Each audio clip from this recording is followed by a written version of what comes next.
it with Dani Luv.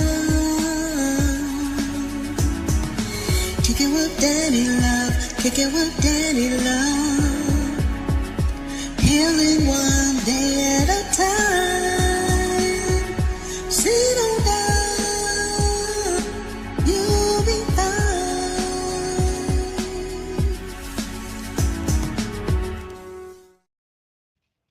Hello, happy Monday. Welcome to Love and Laugh with Dani Luv. And I'm being positive no matter what. My light is trying to fall over. And guess what? All you got to do is pick it back up. That's life, okay? Welcome to Love and Laugh with Dani Luv. I am your host, Dani Luv. This is episode 15. Baby, I'm back. Ups and downs of a comedian mom. Ups and downs of a comedian mom. I hope you guys are doing great. Today is Monday, our favorite day of the week.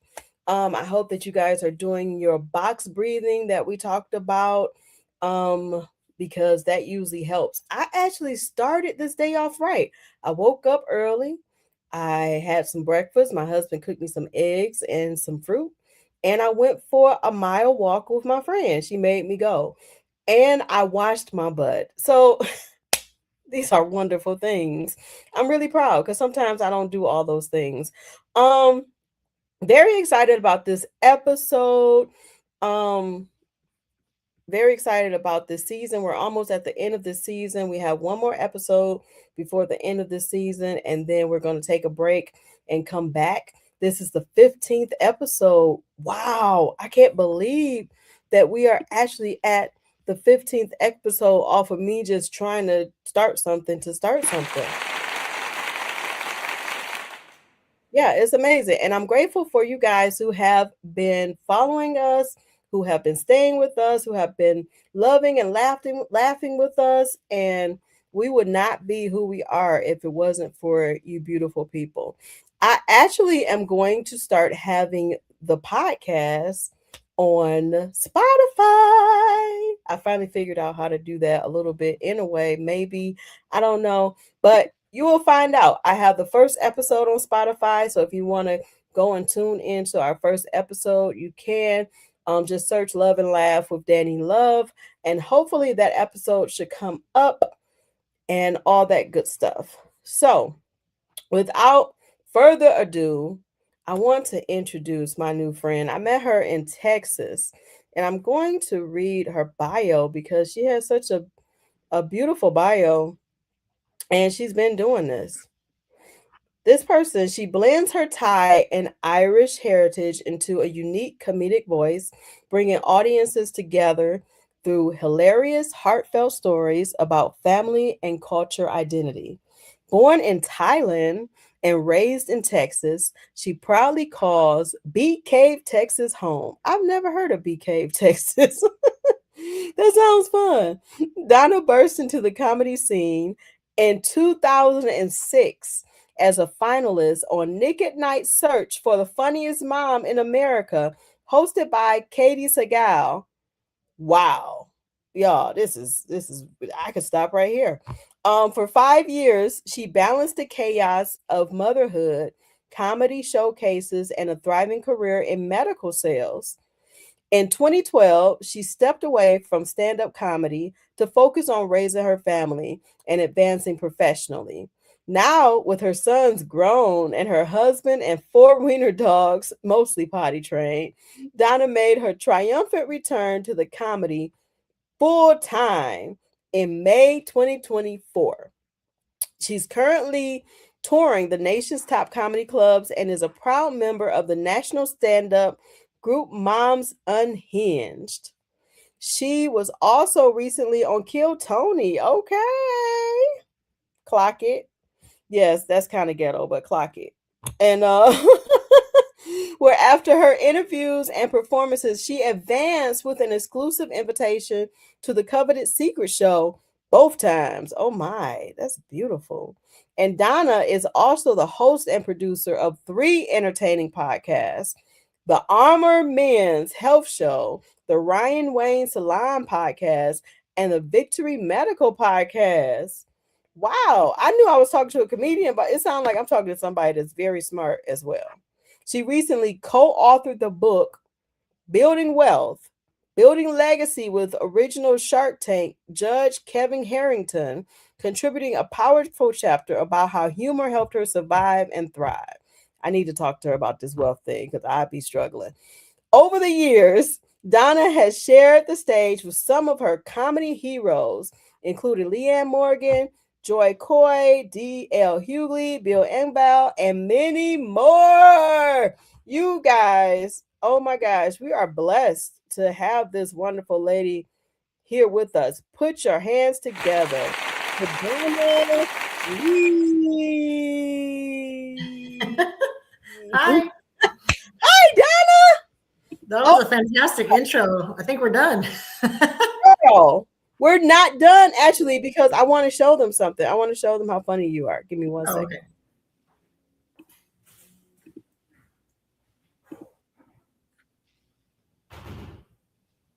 Okay, why isn't it playing? Play. Okay. Uh-oh. Don't know why it's not playing. Oh, Instagram. Good old. Wow. Okay, whatever. She's funny. Follow her on her page. That's right. Follow me on Instagram. Yes, Donna Lee. She is so funny. I remember when I saw you at Texas. I love the accent that you do with your mom. It's so hilarious. Oh, thank you. It is. It is so funny. So, how are you doing? I'm good. I'm good. I'm busy and blessed. Happy over here in Texas. Girl, with that kind of resume, I know you are busy and blessed. I'm like, I feel like I got to talk fast because I know you got you got stuff to do, right? Oh my God. Yeah, it's so good to see you. So here's the thing. This is a question I ask every person who comes on here. And I may have already asked you this, but we asked this question. What role has laughter played in your life during the difficult times? Oh gosh, laughter has saved my life during the difficult times. I think the good part of the book that I wrote, the chapter that I wrote that I co-authored it was for entrepreneurs about building wealth and building legacy. But my chapter, which is the first one in the book, was more about making a comeback to comedy. And, I don't think I would have lived a full life had I not returned to comedy. And so that chapter is kind of about how, humor and laughing and loving can really physically save you as well as emotionally and spiritually. I love that. What's the name of the book again? It's Building Wealth, Building Legacy, and it's a co-authored. If you Google Kevin Harrington, he's the original Shark Tank guy. I remember watching him when my son was little because we used to watch Shark Tank all the time. But fantastic guy. And so what happens is he picks 15 of us as entrepreneurs, and he gave us each a chapter, and then he co-wrote the chapter. So that's why we get this credit with him, because he's a pretty big deal in the entrepreneur world. So my chapter isn't really about making a lot of money, but it is about following your passion and returning to something that you thought you lost. I love that. So how did this happen? Like, did you meet him in person or? I submitted my story online, and they sifted through hundreds and hundreds of stories, and they had a Zoom call. His producer had a Zoom call with me, and I said, I don't know if I'm a good fit because I'm a comedian and I don't make a lot of money yet. I'm not headlining auditoriums. And he's like, oh no, your story is intriguing. It's compelling because you're following your passion, and, legacy, building wealth and legacy doesn't have to mean money. It means what's your legacy moving forward. So I wanted that example to be out there because I wanted my son, who's 23 now, but when he was little, and I did comedy in 2006, I did it for 5 years, like you said, and then took a break. But I wanted to prove to him, show him and my stepsons that they can, do what they love and not give up on what makes them happy. Your story is very, very inspirational. We have some comments. Oh, you have to restart the video. Okay, hi. Yeah, your story is very inspirational. When did you find out that you had to completely stop comedy and take care of your babies? In 2006 is when I started the first time, and I became a really good opener, like a host. And I did that for 5 years part-time. And then I met a new fabulous man, and we had a new marriage that we're working through. And so I brought on his sons as my stepsons. And so I had that to look forward to. I had a full career. I was super busy, and I just couldn't prioritize making $20 a night every other weekend. Yeah. Right.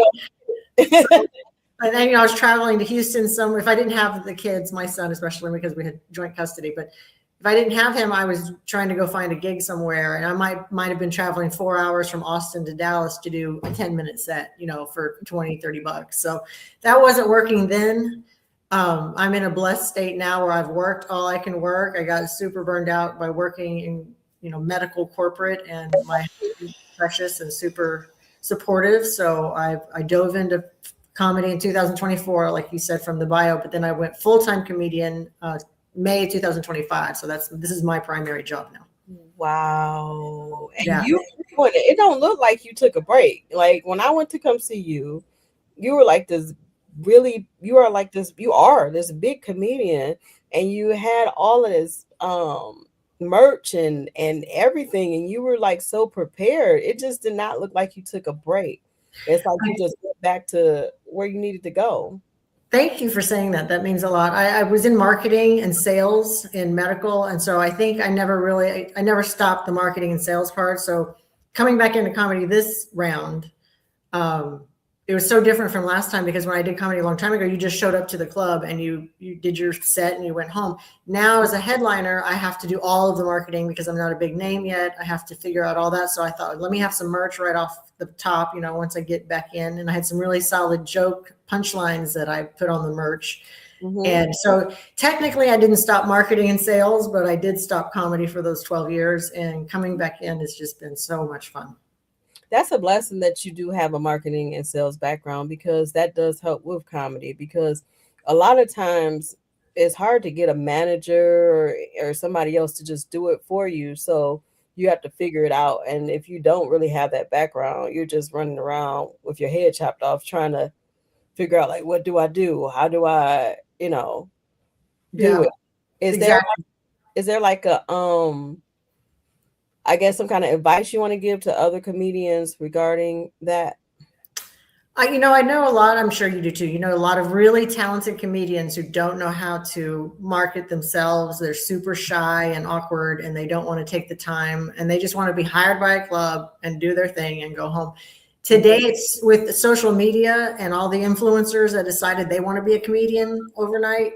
Oh my gosh, that's a whole new story. If you can come back, whole different podcast, right? It's so frustrating, because I know a lot of club bookers or venue owners, and they'll tell me, we'll sell out a show with this influencer a year ahead of time, and then 20% of the people will show because they sold it out a whole year ago. And who remembers what they bought a year ago? So you have to compete with that now. And I had to show up, and the influencer may not be funny. And they're not a comedian. They're funny on their bits on TikTok, and then they have to come out. Now, I have heard that some influencers are very funny as comedians, but most of them didn't take the craft seriously. They didn't take a class. They don't know what it means to move the microphone behind you when you start, all those little nuances. Yeah. All the things that we learn on stage and through what we've done on stage and in whatever courses we've taken, but they're just being funny influencers. And, you and I are the kind of people we're putting in the work. Like, this is what we do, and we're taking a lot of work too. It's a lot of work. Definitely put in the work. When you came back to comedy after your hiatus, that had to be tough. So, like, how did you shake off like the stage rust? I was blessed in that I was on Search for the Funniest Mom in America season 2. Leanne Morgan was on season 1, so I was blessed to have that credit. And the woman who won the show, she and I stayed friends for the 18 years before we did came back. So she and I kept talking. And then I said, I really think I want to try comedy again, because I'm at a point where I'm sick and tired of running a medical practice. I don't like to babysit big humans anymore. Yes. Right. So I said, why don't we do a show together? And it'll be like a reunion of Search for the Funniest Mom in America. And she's a big, bold personality. Her name's Ruby Nicholas. And so we came back together, and had I not had her to lean on, I don't know if I would have come back as strongly as I did. Mm. And then she lives in LA, so we didn't stay partnered. But now I have a new comedy partner who lives in Dallas, and we're on tour right now called our tour is called Not Our First Rodeo. So it was definitely a hard transition back. But like I said, I have sales and marketing background. I was always on. Like if I was in front of a staff, meeting or selling our services to other practices. So I was always presenting and being funny and comfortable there. So I think that's. Yeah, I'm sorry. I didn't mean to cut you off. Oh, that's okay. I was gonna say that's how I think it was just comfortable coming back with a different marketing mindset. It's like you never stopped. That's what popped in my head. Because you were like doing sales then, and you're naturally yourself, which is funny.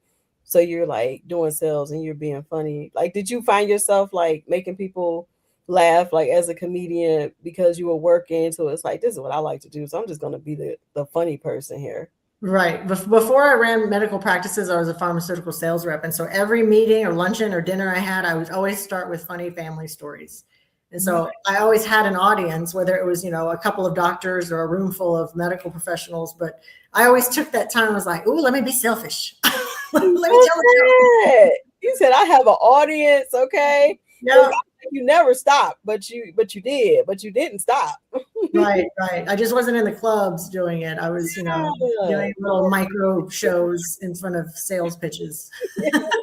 That's the way to be. You're around people with money while doing it. Right. And I was, I'd become a favorite, rep or somebody they remembered because I wasn't just selling them something. I had funny stories, and there's usually, funny stories about my little bitty Asian mom, and everybody loves an Asian accent for some reason. Yeah, for some reason. I usually do like a Jamaican accent when I talk about Trump probably deporting Black people. It's this joke I talk about.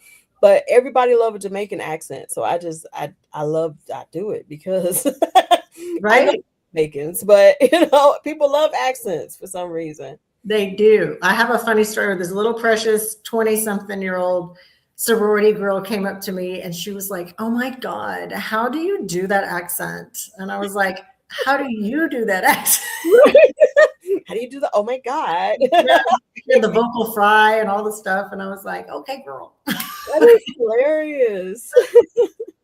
That's funny. Have you so did you find yourself like really missing comedy when you were doing it, or were you just like so busy it was like an on and off type of thing? Both. I missed it a lot. And I did, to be totally transparent, I did like one show a year or every other year. Like somebody would say, oh, we're having a fundraiser. Will you do 20 minutes of comedy? But if you don't do comedy regularly, you lose those chops. And so it wasn't enough to keep me better. I was terrible. Like the one, I entered a contest one year and that was awful because I hadn't been in front of people like in a club setting. But yeah, I missed it every time I thought about it. I regretted it that I stopped. And then I thought when I got older, now that I'm in my 50s, I was like, I will never forgive myself if I get to be in my 80s. And I was like, I should have tried when I was younger. I should have gone back and made people laugh again. So if I get a 10-minute offer to do 10 minutes versus 45 minutes, I have the exact same reaction and enthusiasm. And I feel so full of gratitude that some human being is like, we think you're funny enough to come to our club and make people laugh. And whether it's 10 minutes or 45, I'm showing up with the same mindset. I'm like, I'm present. I'm so grateful. I could be working this miserable job managing people, or I could be doing this and making people laugh. I love it. I absolutely love your like I only met you one time, but you have like this big energy, like you already made it. Like you have it's not stuck up. It's like a I don't know, it's like a professional energy, and it's a soft energy too. It's like you're approachable and you're professional and you made it. Like you are a very good brand. Like you came back like it's Donna Lee, and my middle name is Lee. My middle name is Lee. Yay! Look at us. So I wondered if that was your middle name, but yeah, I thought I have to be on Dani Lee's podcast. And the reason why I went with that as my stage name, my first and middle name, is because, girl, I knew I was going to have too many husbands' last ex names. So I didn't want to go with one of theirs. That's right. So Child, that's why I'm doing it. I got rid of that name so quick. And it wasn't even the full, I didn't even take it fully. I did the hyphen thing. It was like, and so I could just chop it off at the end. Right? Oh, I get it. I get it. No, you're funny. Thank you for those kind words. I appreciate it. I literally wake up every day now going, oh my God, I get to do this again. So I have a show tonight. Like what? I didn't think, that people, getting back into it, I wondered who's going to hire a middle-aged, clean mom comedian. A lot of people. Yeah, quickly for sure. And then having done Kill Tony twice, they were so encouraging, and they weren't like, you hear all these stories like how they're going to be and how mean they're going to be. And they were so supportive and kind. And they were like, look at you doing what you want to do. Good for you. Keep doing it. That's good. That has to be scary because Kill Tony do seem kind of scary. Don't they talk to you while you up there? Yeah. You do your 60-second joke, and then there's a whole interview that they do. Okay. A 60 second? Oh, wow. So you're up there for only 60 seconds? Yeah, you get 60 seconds to do one joke. And then after that, they interview you for, a few minutes to 20 minutes there's no time frame for the interview. Okay. Oh, that sounds like fun. It was fun. It's nerve wracking, but it was fun. That sounds very nerve wracking. Like me and my husband, we just did a comedy. It was like a contest. It's called the Comedy Rumble. And it's here in Michigan. This guy named Brett and this girl named Tam White. Tam White has the hip prop and he has the Comedy Rumble. And you have to, it's like different levels. And the first level is you have to do like 90 seconds of comedy. I thought that was intense. Right. 60 seconds. Like the 90 seconds, I was just like, just trying not to lose my mind, trying to get everything out before right. Want to get to that punchline, so. Yeah. No, I hear you. On Kill Tony, the demographic is 25 to 35-year-old men, and there are a lot of them who do really well. If they become a regular or get the golden ticket, they have, joke, punchline, like they're really fast. I'm a storyteller, so it'll take me a good 60 seconds just to tell the good first part of the story before I even get close to a punchline. So I had to condense, these things, and it was some work, but it was fun. It paid off really well. Yeah, that's me. I tell the story. I don't really, boom, boom, boom. So when I have to do like that, it's like, oh God. Right, me too. Coming back. So what happened that made you say, you know what? I want to go back to comedy. Like, did something happen where it was like, this kid is crying too much, or you saw somebody else doing something, it was like, oh, I could do that better than that person. They suck. Or I don't know, like, did something happen to make you say, you know what, I am going to stick to this and do it? Because comedy is a discipline, and a lot of people don't understand that. Like, you can start off sucking, and you just have to keep going until you don't suck no more. Some people have to quit, but most comedians have to keep going till they don't suck no more. So, like, did something happen where you was like, I'm tired of this, I'm getting back in here? Right. Yeah. There's a 2-part answer. For the first time I did comedy, when I got in, people were like, what made you start doing comedy? I went through a horrible, really dark postpartum depression when I had my son. And then I thought I might not make it through this world, and I better come out of this. And if I do, I want to do everything I ever wanted to do. And the first thing was to be a stand-up comedian. I've wanted that since I was in the 5th grade. And then when I took the break, when coming back into it, it was just my many years of regret of having given it up. I've always preached to people, between now and dead, how do you want to live your life? Right? That's good. Say that again. Yeah, between now and dead, how do you want to live your life? And I didn't want to be in my 80s or 90s going, oh man, I could have done comedy again, and I didn't. I would have regretted that so much and so hard. So that's good. Between now and dead, how do you want to live your life? Oh, wow, you want to live it before you dead, for sure. That's right. Gosh. Wait, so you said since the 5th grade, like, did something happen in the 5th grade that made you say, I want to be a comedian? Yeah, well, this is a cute story. My best friend in school, her name is Mary Margaret Schrader. We were by the slides on the playground in the 5th grade, and I was making everybody laugh. And she said, you should be a comedian. And I didn't know what that was. And I was like, okay. And then moving forward, I had a show in Arkansas. This is sometime last year, and I'd gotten back into comedy. And Mary Margaret Schroeder showed up to my show, and I told that whole story on stage. And I said, she was my inspiration in the beginning of my life to figure out what a comedian was. And she's right there. And she stood up and oh, that is so powerful. Yeah, it was cute. It was really cute. I was like, I never forgot that. And she said out loud in front of the audience, it was a full audience at the Looney Bin in Arkansas. And she said, I remember that.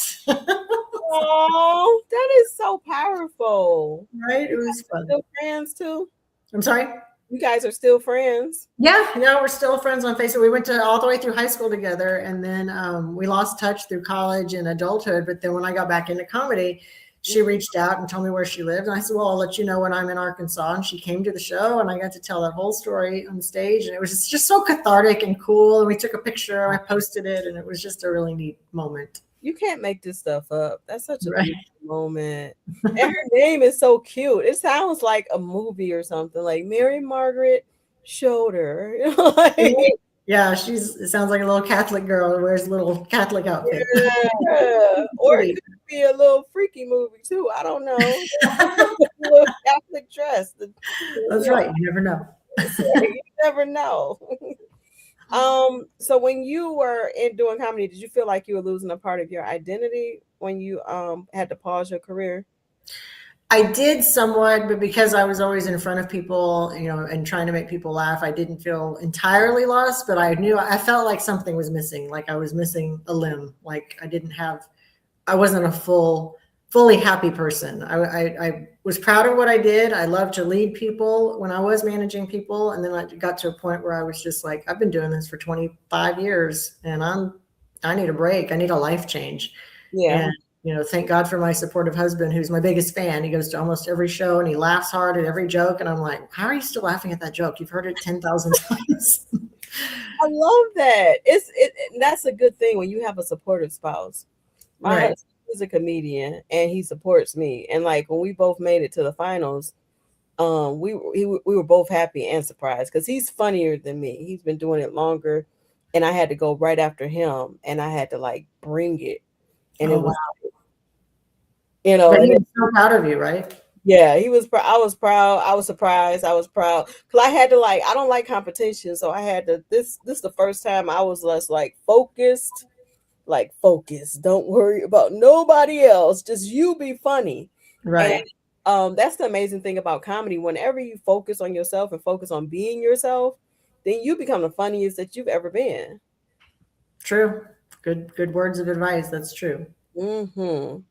So yeah, I really appreciate that. That's a beautiful thing. I appreciate having a partner who supports me, and I'm sure you appreciate that as well. Yeah, that's a weird life, right? Being a comedian, very. Yeah. He's like a stand-byer too. He's not a comedian. Like he understands. Malachi understands the comedian life because he's a comedian. Mm-hmm. So how is it being married to somebody who's not a comedian? It was a big learning curve. Bless my husband's heart. His name's Michael, but we were together for a long time. He was with me when I did comedy the first time, but it was so part-time, it didn't really affect our lives. Mm-hmm. Now that I'm doing it full-time and traveling, he's, in the beginning, he was kind of like, I don't know if I signed up for this. Yeah. You're gone a lot and you're around weird people at weird clubs. Yeah. Like, what are we doing? Yeah. And then we came back to a place where I think we're comfortable, and he understands that, my driven goal is to just go to as many places as I can to make people laugh. And that just brings me so much joy, and it heals my heart from, a bad childhood and traumatic situations where, I'm just like so much a better, happier person just to be able to make people laugh and bring joy when I can. I can't make everybody laugh, but I try real hard. Well, I'm grateful that you have the spirit to do that, and for you to go through things as a child. That takes a lot, because I went through a lot as a child. So it takes a lot to actually find your funny and to actually make other people laugh, because it's like, okay, now I got to figure out what am I grateful for, even though this person died, or even though I was abused by this grown up or whatever. I still got to find my funny and figure out what I'm grateful for and my why. You know, my why is I want people to be inspired. I don't want people to give up because, at one point I was suicidal. I wanted to give up. So I want people to want to keep going and keep living life because like you said, what are you doing between your now and your death? Like we're going to eventually have to leave the earth anyway. So you might as well have fun while you're here. You might as well do your best to inspire people to not be selfish, to just be there for people. So that's part of my why. My other why has become my brother because he passed away recently. And I'm sorry. thank you. And it's something that I deal with. It was 3 years ago, but for me it feels recent. And I deal with that every day. That's why I started the podcast so that I can heal. It's kind of a selfish reason at first. And I was like, oh, okay, yeah, I can help other people. But I wasn't getting out of bed. I wasn't doing anything. But now I think of him and I know that he's proud of me. And he was here when I first started comedy 4 years ago. And it just feels good to actually be funny now. Because when I first started, he'll be like, oh, okay, just keep trying. I heard that. Yeah, no, I got that. After 12 years off, when I came back to a stage in front of a real full, good crowd, there were friends of mine in the audience, and I saw their faces. They were like, "Oh, okay." I see what you did there. It's gonna be funny one day. Probably shouldn't do that again. Have you tried other jokes? Yeah, right. You do have a dog, right? Can you talk about the dog? Yeah, exactly. Let me talk about wiener dogs. But yeah, now they've come back and see me a year later, and they're like, "Oh, look at you! And now you're doing it. You're much better." And I'm like, "Yes, thank you for coming back." Right? Because it's funny because when you first start and you kind of suck, and people come and they support you, you have like at least 20 people just out there in the crowd, like, "Yeah, we're here to see Donna Lee." And then you bomb, and then it's like, "Oh, okay. Well, just keep trying because we love you." And people are getting better. And then you can't find nobody to come see you. You like, no, for real, I'm funny now. They like, exactly. Yeah. Or if I hear one more person say, "I'm trying so hard to come to your show," and then they never do, I'm like, I give up. They crack me up with that. Let me know the next time you have a show. I have one tonight. Well, do you have one on a Monday? Do you have one on a Tuesday? Let me know when you have one on this specific day. I don't have time to let you know that. Right? Exactly. Guys, people are so funny. So how many babies do you have? How many human babies or dogs? Humans and dogs. You got 4 of them? Well, I forgot. I just got a new puppy, so now I have to do my bio again. But I've got 5 wiener dogs, and I've got 4 rescue cats, and then I've got 1 son and 2 stepsons. Nice. How old are you? My son's 23, and then my stepsons are 24 and 25. Okay, so they right around the same age. That's pretty cool. Yeah, they're all good. What do you love most about being a mom? Oh gosh, I love, like, just right before we started, my son called me. He's a grown man with his own business now, and he calls and checks in with me several times a week, and just the kind of like the fruit of your labor, right? You put in so much time and effort to make sure this little human being can make good decisions. And now I'm just so proud of him. And my stepsons are fantastic too. And, that just looking at it's like your little trophy. You're like, what I did. I made this person. Gotta be a blessing. They came out good. Yes, thank God. They were, they had their trials. Yeah, they had their trials and tribulations, but they all turned out great. So we're good. Oh yeah, no one's perfect, but I feel bad when they come out. Like you do everything in your power to make sure they're good, and then they end up being a robber or something. Mama, can you bail me out of jail? It's good you didn't get that call. Right? Oh yeah, we were very open with our kids about that. I'd say if you are ever arrested, don't even bother because my ringer's off at night. Just wait till the next day. Right. I may not pay you to get you out of jail. Oh, please know that. You're going to sit there overnight because I'm not coming to get you. Wow. Do y'all have kids? I forget. I know I don't have any children. We want to try to have kids this year.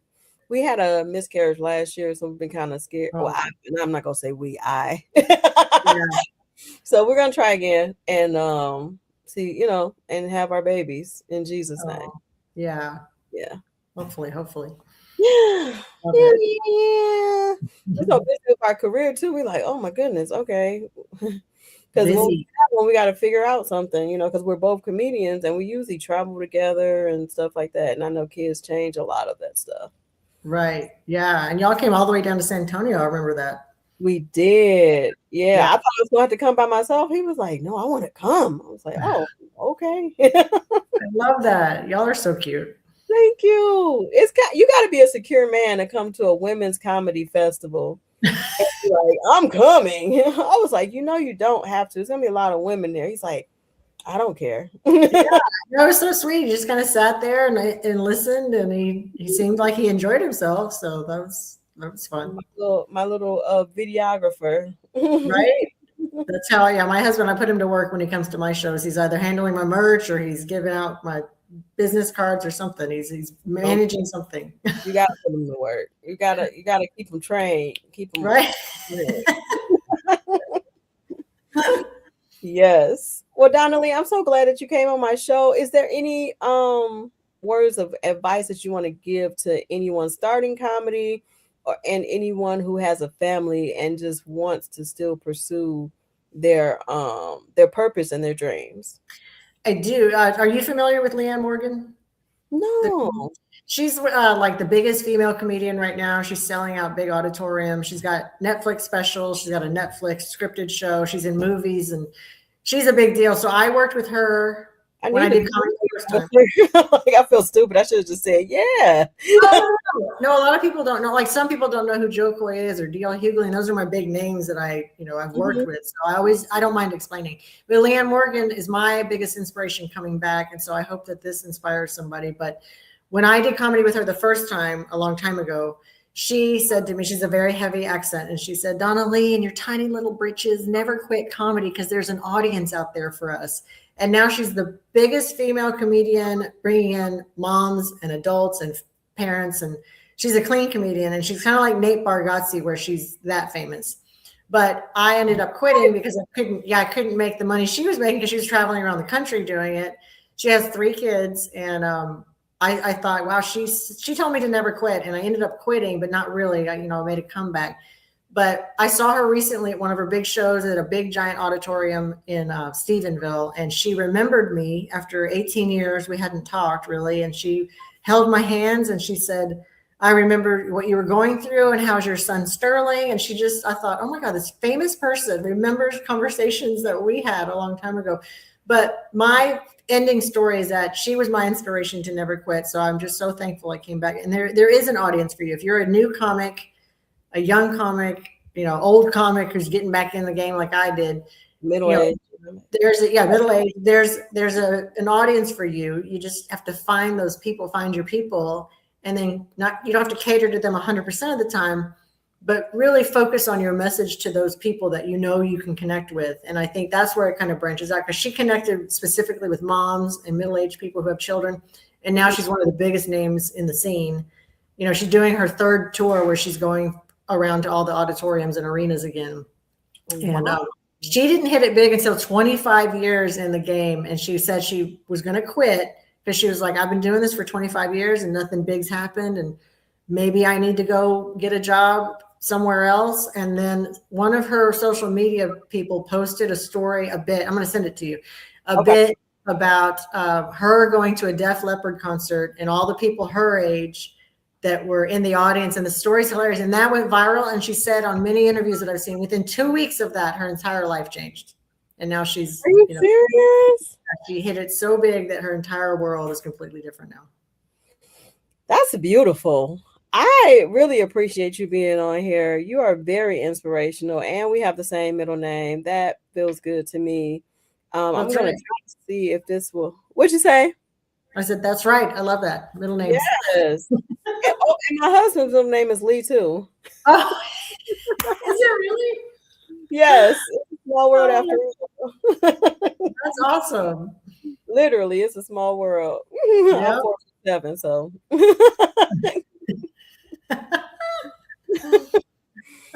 love it. Like, let's see.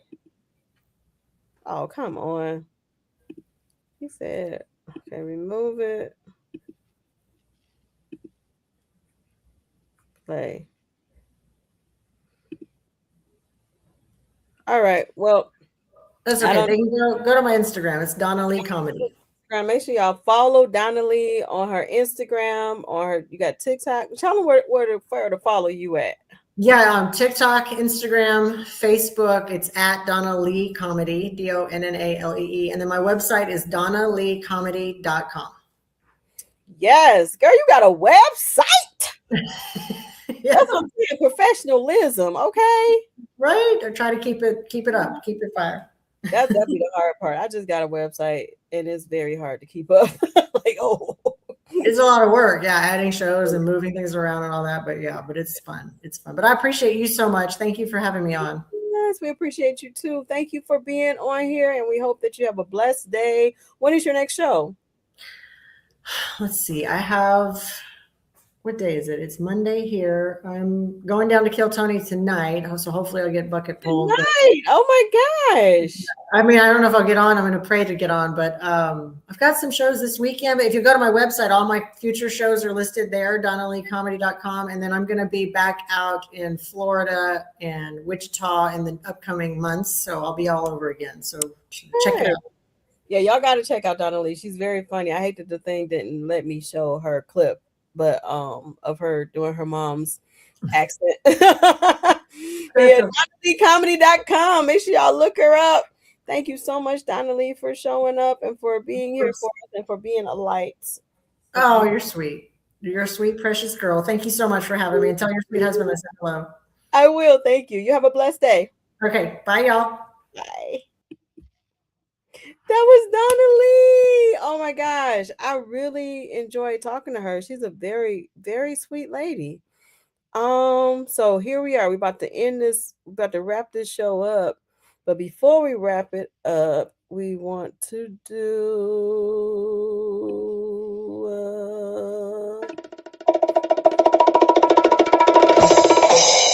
Grief is Ghetto. I haven't done Grief is Ghetto in a long time, so we're about to see if this wig still fit.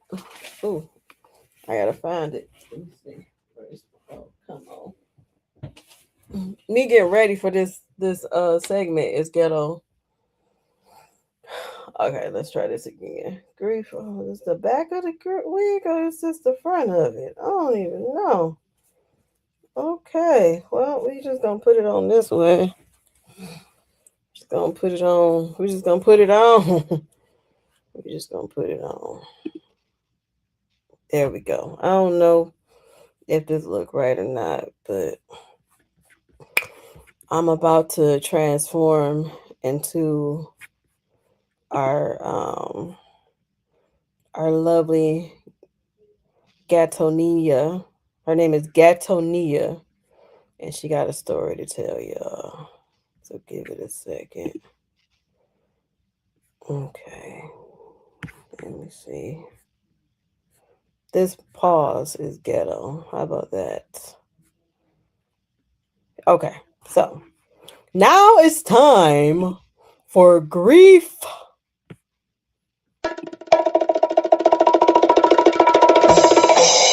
is Ghetto.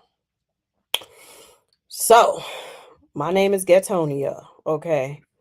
And my smart friend was telling me that I have the right to be like this. Because I'm in survival mode all the time. Because Leon told me that he would sell me to a crack house. I mean, crazy house. Is it crack house or crazy house? He said he was going to sell me. If y'all didn't know, Leon is my daddy.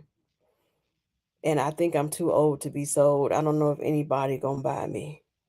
He wasn't there when I was a kid. I don't know why he wants to be here now. He know I'm scared of crackheads and crazy houses because of what happened to me last time. I got some sheets on my bed finally.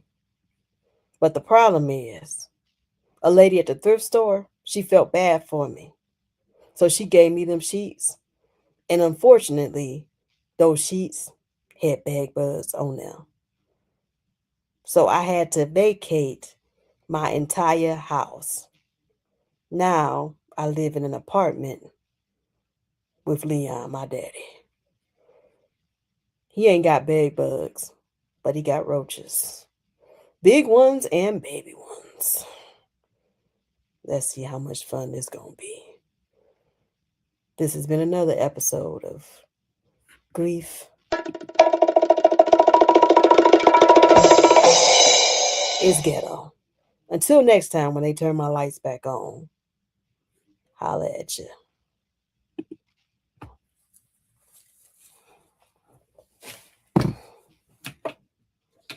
Ooh. Ooh, child. Ooh, child. Gatonia got some issues, y'all. She got some real live issues. And that wig is crazy work. I hope she ain't got no bad bugs in that wig. So I hope you guys had a great time on Love and Laugh with Dani Luv.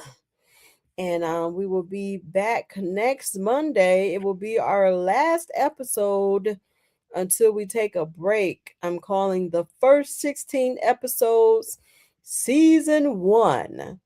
We only have one episode before we conclude season 1 of Love and Laugh with Dani Luv.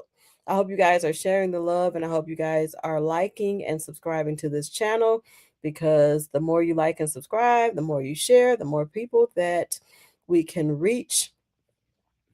Also, want to let you guys know that me and my hubby, we will be at Mark Ridley's. I will be at Mark Ridley's on July the 2nd in the Comedy Rumble, and my husband will be on July the 3rd. So if you don't have anything to do for the 4th of July or the weekend or whatnot, then come hang out with us.